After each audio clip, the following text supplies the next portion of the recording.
পুরো খবর। ধীরে ধীরে স্বাভাবিক হচ্ছে জনজীবন। কারফিউ থাকলেও সকাল থেকে বিকেল পর্যন্ত শিথিল রাখায় কর্মব্যস্ততা বাড়ে। এর মধ্যে রাজধানীতে সকাল 10টা থেকে বিকেল 5টা পর্যন্ত শিথিল থাকে কারফিউ। একই সময়ে শিথিল ছিল গাজীপুর, নারায়ণগঞ্জ এবং নরসিংদীতে। আর খুলনা, রাজশাহী, বরিশাল ও ময়মনসিংহে শিথিল রয়েছে সকাল 8টা থেকে 6টা পর্যন্ত। অন্যদিকে সিলেটে সকাল 9টা থেকে বিকেল 6টা পর্যন্ত কারফিউ শিথিল। এর মধ্যেই প্রয়োজনীয় কাজ সেরে নিচ্ছেন সবাই। অন্যান্য জেলায় পরিস্থিতি দেখে সিদ্ধান্ত নেবেন জেলা প্রশাসক।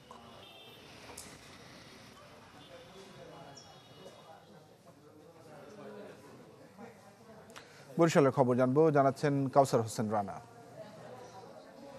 বরিশালে দিন যতই যাচ্ছে কারফিউ শিথিলের সময় ততই বৃদ্ধি পাচ্ছে। পাশাপাশি অফিস আদালত সবকিছু খুলে যাওয়ায় কিন্তু সাধারণ মানুষের ভিতরে চিরাচরিত যে ব্যস্ততা, সেই ব্যস্ততা লক্ষ্য করা গেছে। আমি এই মুহূর্তে আছি বরিশালের লঞ্চঘাট এলাকায়, যেখানে দেখা যাচ্ছে যে সকাল থেকে কিন্তু বরিশাল থেকে যে বিভিন্ন রুটের লঞ্চগুলো রয়েছে সেই লঞ্চগুলো কিন্তু চলাচল করছে।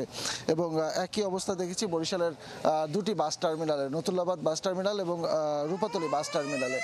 সাধারণ অফিস আদালত যেগুলো রয়েছে সেগুলোতেও কিন্তু মানুষের ভিড় রয়েছে নগরীর যে ব্যস্ততম এলাকা চকবাজার সহ অন্যান্য বাজারগুলোতে যথারীতি দোকানপাট সব খুলে গিয়েছে এবং সাধারণ মানুষের যে নিত্য নৈমিত্তিক কার্যক্রম সেই কার্যক্রম কিন্তু চালাচ্ছে। বরিশালের পুলিশ কর্তৃপক্ষের সাথে আমাদের কথা হয়েছে। মেট্রোপলিটন পুলিশের কমিশনার মোহাম্মদ জিহাদুল কবির আমাদেরকে জানিয়েছেন যে বরিশালে এখন পর্যন্ত পরিস্থিতি স্বাভাবিক রয়েছে, কোথাও কোনো অপ্রীতিকর ঘটনার খবর পাওয়া যায়নি। তবে আইন শৃঙ্খলা রক্ষায় বিভিন্ন পয়েন্টে তাদের অতিরিক্ত পুলিশ মোতায়েন করা হয়েছে। যে কোনো পরিস্থিতি মোকাবেলার জন্য তারা কিন্তু প্রস্তুত রয়েছে। তো এই ছিল। দর্শক, এই মুহূর্তে ঢাকা টাঙ্গাইল মহাসড়কের খবর জেনে নিব, জানাচ্ছেন মাসুদ রানা। আমি এই মুহূর্তে দাঁড়িয়ে আছি ঢাকা টাঙ্গাইল বঙ্গবন্ধু সেতু মহাসড়কের টাঙ্গাইল সদর উপজেলার নগর জলপাই বাইপাস এলাকায়। আমার পিছনে দেখতে পাচ্ছেন এই যে ঢাকা টাঙ্গাইল বঙ্গবন্ধু সেতু মহাসড়কটি, এই মহাসড়কে কিন্তু বর্তমানে যান চলাচল স্বাভাবিক রয়েছে এবং এই যান চলাচল স্বাভাবিক করার জন্য এখানে টাঙ্গাইল জেলার আইন শৃঙ্খলা বাহিনী সহ সেনাবাহিনীর একটি টহল টিম কিন্তু প্রতিনিয়ত এই মহাসড়ক পরিদর্শন করছেন এবং তারা টহল দিয়ে যাচ্ছেন। এর পাশাপাশি টাঙ্গাইল সদর উপজেলার নির্বাহী কর্মকর্তা রয়েছেন এবং র্যাব পুলিশ রয়েছেন। তারা কিন্তু সকাল থেকেই বিভিন্ন জায়গায় কিন্তু তারা অবস্থান নিয়েছেন এবং এই মহাসড়কে যেন কোনো ধরনের অপ্রীতিকর কোনো ঘটনা না ঘটে সেই বিষয়ে তারা কাজ করছেন। এবং আজ সকাল থেকে কিন্তু টাঙ্গাইল যে বাস স্ট্যান্ডটি রয়েছে সেই বাস স্ট্যান্ড থেকে দূরপাল্লার বেশ কয়েকটি গাড়ি চলাচল করতে দেখা গেছে এবং এই মহাসড়কে কিন্তু সকাল থেকে দূরপাল্লার যানবাহন, ব্যক্তিগত গাড়ি, পণ্যবাহী ট্রাক সহ বিভিন্ন ধরনের যানবাহন চলাচল করতে আমরা দেখেছি। গত 16 তারিখের পর থেকে 23 জুলাই পর্যন্ত কিন্তু এই ঢাকা টাঙ্গাইল বঙ্গবন্ধু সেতু মহাসড়কে তেমন কোনো যানবাহন চলাচল করেনি এবং গত 2 দিন ধরে এই মহাসড়কে যানবাহন চলাচল করছে। কোটা সংস্কারের দাবি আদায় হওয়ার পরও শিক্ষার্থীরা আন্দোলন বন্ধের ঘোষণা দিচ্ছে না, এটি তাদের বড় ভুল। দুপুরে রংপুরে এমন মন্তব্য করেন স্বরাষ্ট্রমন্ত্রী আসাদুজ্জামান খান কামাল। বলেন, এটা কোনোদিন ছাত্র আন্দোলন হতে পারে না। বিএনপি জামাত এক হয়ে ধ্বংসযজ্ঞ চালিয়েছে। দেশব্যাপী নাশকতার সাথে জড়িত সবাইকে আইনের আওতায় আনা হবে। এর আগে নাশকতায় ক্ষতিগ্রস্ত স্থান ঘুরে দেখেন আসাদুজ্জামান খান কামাল।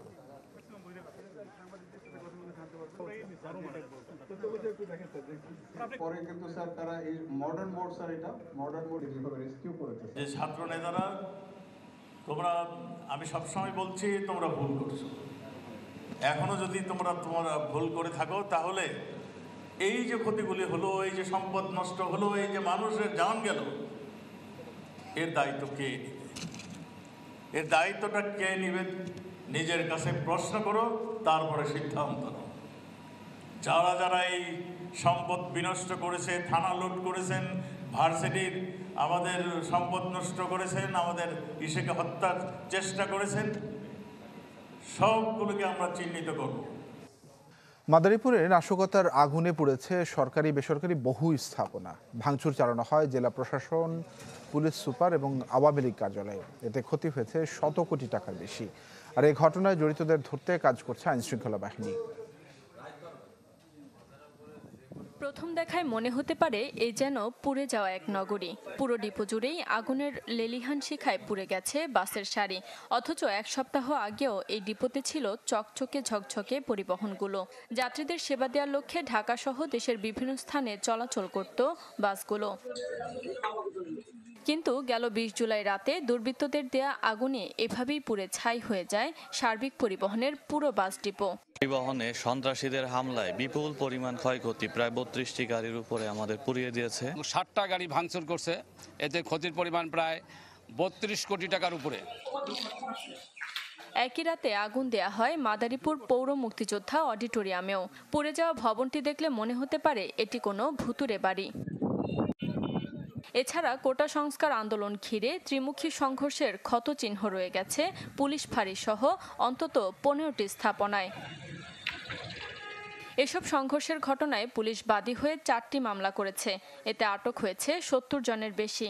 বাকিদের ধরতে অভিযান চলছে বলে জানিয়েছে পুলিশ। এছাড়া সব ধরনের পরিস্থিতি মোকাবেলায় তৎপরতার কথা জানান জেলা প্রশাসন। কেউ যদি এই আইনশৃঙ্খলা পরিস্থিতি অবনতি ঘটানোর চেষ্টা করে, সেক্ষেত্রে আমরা কঠোর আইনানুগ ব্যবস্থা নেব।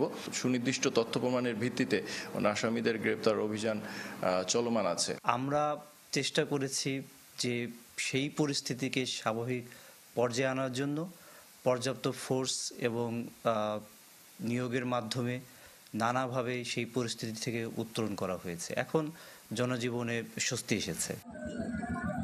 এদিকে ধীরে ধীরে স্বস্তি ফিরছে মাদারীপুর জেলায়। শহরের গুরুত্বপূর্ণ স্থানে বসানো হয়েছে তল্লাশি চৌকি। নিরাপত্তায় কাজ করছে আইন শৃঙ্খলা বাহিনী। Desk report, channel 24। দর্শক, নারায়ণগঞ্জের সার্বিক খবরাখবর জেনে নিতে চাই। সহকর্মী আহসান সাদিক নারায়ণগঞ্জ থেকে যুক্ত হচ্ছেন আমার সঙ্গে। সাদিক,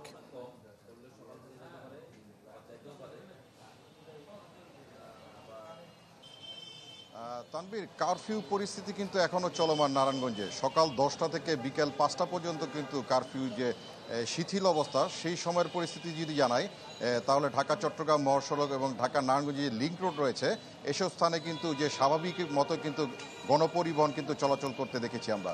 এবং সেই সাথে নারায়ণগঞ্জে যে সকল শপিং মল রয়েছে, বাজার রয়েছে, সেখানে কিন্তু যে সাধারণ নাগরিকরা কিন্তু তাদের প্রয়োজন অনুযায়ী স্বাভাবিক সময়ের মতো কিন্তু তাদের কার্যক্রম কিন্তু অব্যাহত রয়েছে। তো 5টার পরে কিন্তু কারফিউ সময় অতিক্রম, শিথিলের সময় অতিক্রম করে গেছে এখন। তো এখন সড়কগুলির অবস্থা যদি জানাই তাহলে কিন্তু সড়কগুলিতে কারফিউ শিথিলের পরবর্তীতে কিন্তু কিছুটা কিন্তু যান চলাচলের সংখ্যা কিন্তু নারায়ণগঞ্জে কমে এসেছে। আর নারায়ণগঞ্জে গার্মেন্টস এলাকায় শিল্পাঞ্চল, এখানে কিন্তু গার্মেন্টস ফ্যাক্টরিগুলি কিন্তু সকাল থেকে স্বাভাবিক সময়ের মতোই কিন্তু চলছে এবং যে সকল কর্মীরা রয়েছেন তারা কিন্তু স্বাভাবিকভাবে তাদের কর্মস্থলে প্রবেশ করতে দেখেছি। আর এখন কিন্তু যে পরিস্থিতি, আইনশৃঙ্খলা বাহিনীর অবস্থা যদি তাহলে নারায়ণগঞ্জে মহাসড়কগুলিতে কিন্তু এখনও বিজিবি, পুলিশ এবং সেনাবাহিনীর টল কিন্তু অব্যাহত রয়েছে এবং 14টি মোট মামলা এবং 374 জন কিন্তু এখন পর্যন্ত আটক রয়েছে। তো এই হচ্ছে সর্বশেষ পরিস্থিতি। আহসান সাদিক, ধন্যবাদ আপনাকে আমাদের সঙ্গে যুক্ত হওয়ার জন্য। দর্শক, নারায়ণগঞ্জের পরিস্থিতি খবরাখবর জানাচ্ছিলেন সহকর্মী আহসান সাদিক। পরে সংবাদটিতে যাচ্ছি। কারফিউ সহ চলমান পরিস্থিতিতে স্থবির দেশের অন্যতম রপ্তানিমুখী ব্রাহ্মণবাড়িয়ার আখাউড়া স্থলবন্দর। গেল 5 দিনে এই বন্দর দিয়ে ভারতে পণ্য রপ্তানি নেমেছে প্রায় অর্ধেকেরও কম। আর এতে বিপুল আকারে কমেছে রপ্তানি আয়। সীমিত ইন্টারনেট পরিষেবা ও দেশ জুড়ে চলমান পরিস্থিতিতে গেল 5 দিনে অচল অবস্থায় দেশের অন্যতম বৃহৎ আখাউড়া স্থলবন্দরের রপ্তানি বাণিজ্য। স্বাভাবিক সময়ে স্থলবন্দরের যে ইয়ার্ডে দেখা যেত পণ্যবাহী ট্রাক ও পিকআপের ব্যস্ততা, সেখানে এখন কেবলই নীরবতা। স্বাভাবিক সময়ে এ বন্দর দিয়ে প্রায় $2 লাখ মূল্যের হিমায়িত মাছ, রড, সিমেন্ট, ফার্নিচার সহ অন্তত 15 থেকে 20 ধরনের পণ্য ভারতে রপ্তানি হয়ে থাকে। গেল 5 দিনে যা নেমেছে অর্ধেকের চেয়েও কমে। এতে ব্যবসায়ীরা যেমন আর্থিক ক্ষতির সম্মুখীন হচ্ছেন, তেমনি সরকারও হারাচ্ছে রাজস্ব। ব্যবসা একদম স্থবির হয়ে গেছে। আমাদের নেটের কারণে আমরা এখানে বিল ফালাতে সমস্যা হচ্ছে এবং আমরাও ব্যাংকে লেনদেন করতে পারছি না। বন্দরে অনেকটা লস হইতাছে, একবারই গাড়ি চলে না, শুধু কয়েকটা মাছের গাড়ি যাইতাছে। দ্রুত স্বাভাবিক পরিবেশ ফিরিয়ে আনার দাবি ব্যবসায়ী নেতাদের। কাস্টমসের অন্যান্য বিষয়গুলো সবগুলোই অনলাইনের মাধ্যমে পরিচালিত হয়।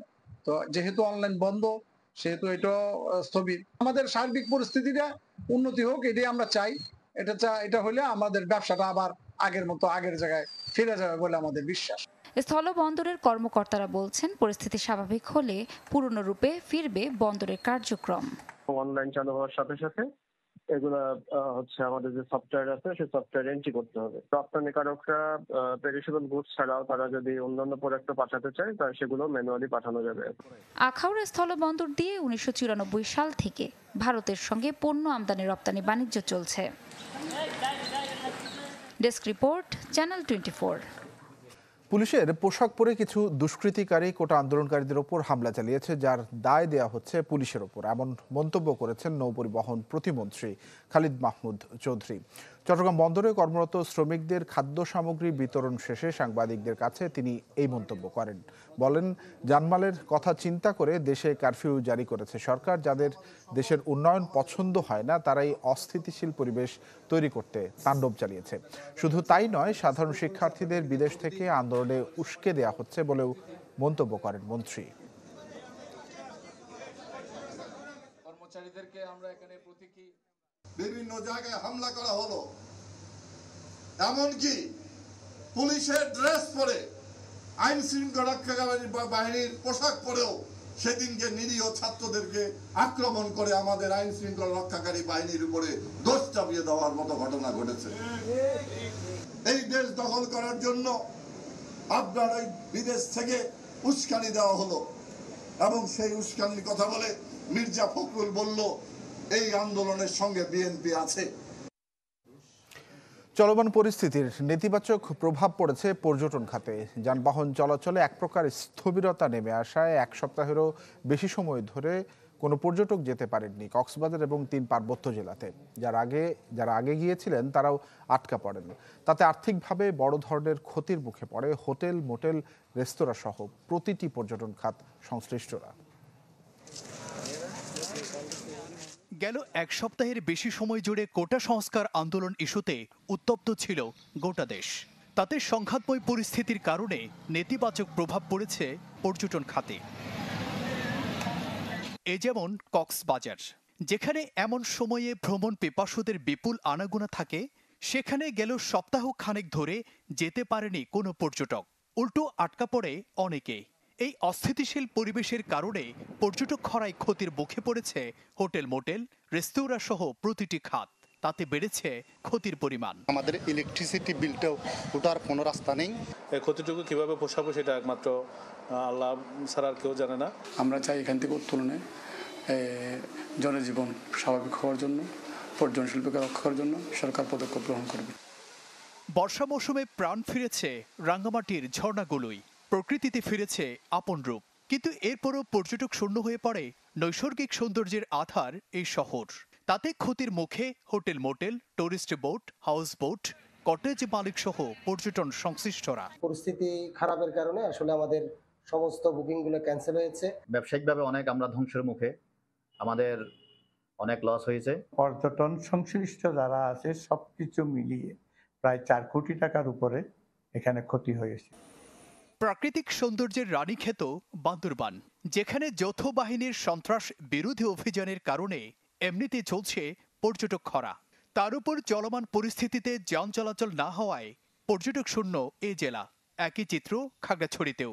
নেই পর্যটকের সমাগম, তাতে চিন্তার ভাঁজ ব্যবসায়ীদের চোখে মুখে। যে সমস্যাটা সৃষ্টি হয়েছে এর মধ্যে আমাদের যে কতগুলো বুকিং ছিল সেগুলো আসেনি। কারফিউর কারণে সবাই যাদের গন্তব্যস্থলে চলে গেছেন। বর্তমান সব হোটেল রিসোর্টগুলো পর্যটক শূন্য। পর্যটন না আসার কারণে আমরা বিভিন্ন খুব বেশি ক্ষতিগ্রস্ত। আশা করি সবকিছু ঠিকঠাক হয়, আমরা আবার নানান মুখ দেখবো বা ব্যবসা চলমান হবে। পর্যটন সংশ্লিষ্টদের আশা, দ্রুত পরিস্থিতি স্বাভাবিক হবে, পর্যটকদের পদচারণায় মুখর হবে প্রতিটি পর্যটনের স্পট, ফিরবে প্রাণ চাঞ্চল্য। জুবাইর মঞ্জুর, চ্যানেল 24।